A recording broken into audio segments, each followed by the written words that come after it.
میرا سوال ایک جوان سے، ایک مسکراہٹ کسی نامحرم کو، ایک مسکراہٹ، سنگل اسمائل، ایک نوجوان لڑکی کسی لڑکے کے سامنے مسکرائے، کیا یہ بڑا گناہ ہے؟ یا یہ آپس میں ایک غلط تعلق قائم کریں وہ بڑا گناہ ہے؟ تو سب کہیں گے مولانا مسکرانا چھوٹا گناہ ہے، زنا ایک بڑا گناہ ہے۔ لیکن دین اس طرح نہیں دیکھتا یہ چھوٹا ہے یہ بڑا ہے۔ کتا ماں کی ایک مسکراہٹ نے ابن ملجم کو قاتل بنا دیا تھا، زنا کا گناہ نہیں ہوا تھا ان کے بیچ میں، جسٹ ایک اسمائل، جسٹ ایک مسکراہٹ نے اس کے وجود میں تلاطم لایا اور اس کی وجہ سے وہ قاتل علی بن ابی طالب بن گیا تھا۔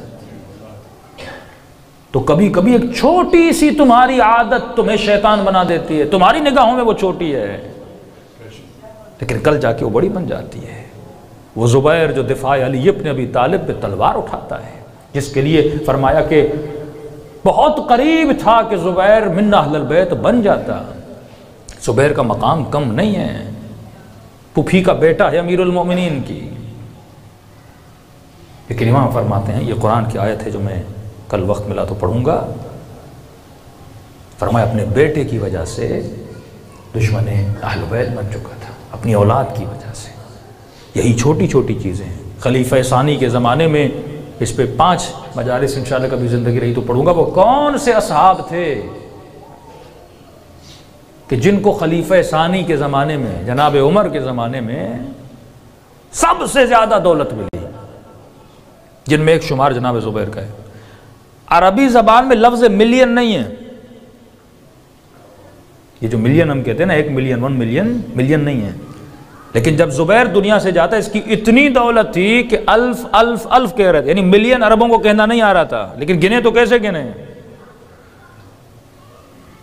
جس کے تقسیم اموال پہ پریشان تھے کہ اس کا مال تقسیم کیسے کریں، 20 ملین درہم اس کی دولت میں تھا، 20 ملین۔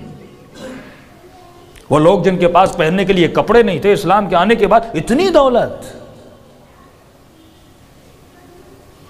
اور ان کے بچے دیکھیں، زبیر کا بچہ، طلحہ کا بچہ، یہ آپ سارے دیکھیں گے، سعد ابن ابی وقاص کا بیٹا، یہ سارے امیروں میں سے تھے جن کو سب سے زیادہ خلیفہ ثانی کے زمانے میں نوازا گیا، پیسہ دیا گیا، دولت دی گئی، اور اس دولت نے ان کو کہاں سے، ان کے بچے، نسلیں آپ ان کی دیکھیں، ان سب کے بچے یا کربلا میں کھڑے ہیں یا قاتل اہل بیت بن چکے ہیں۔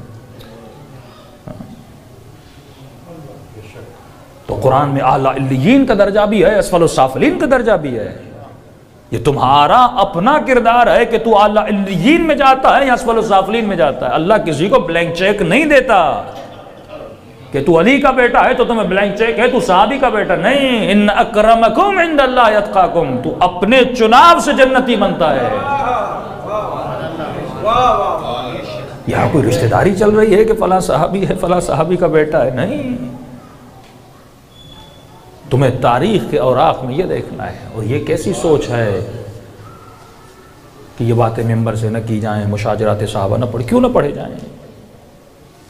جب قرآن باریک سے باریک چیزوں کو بیان کر رہا ہے، جب آدم بھی ترک اولا کرے تو خدا قرآن میں بیان کر رہا ہے، تو آدم سے بڑا کوئی ہو سکتا ہے؟ جب نبی سے ترک اولا ہو سکتا ہے تو کسی صحابی سے کیوں نہیں ہو سکتا؟ ہاں، لیکن خدا بتاتا ہے فتاب علیہ انہ التواب الرحیم۔ ہاں، اس نے ترک اولا بھی کیا، اس کے بعد اس نے توبہ بھی مانگی، پھر میں نے اہل بیت کے صدقے میں اسے بخش بھی دیا تھا۔ سب بات پڑھے محمد وعلی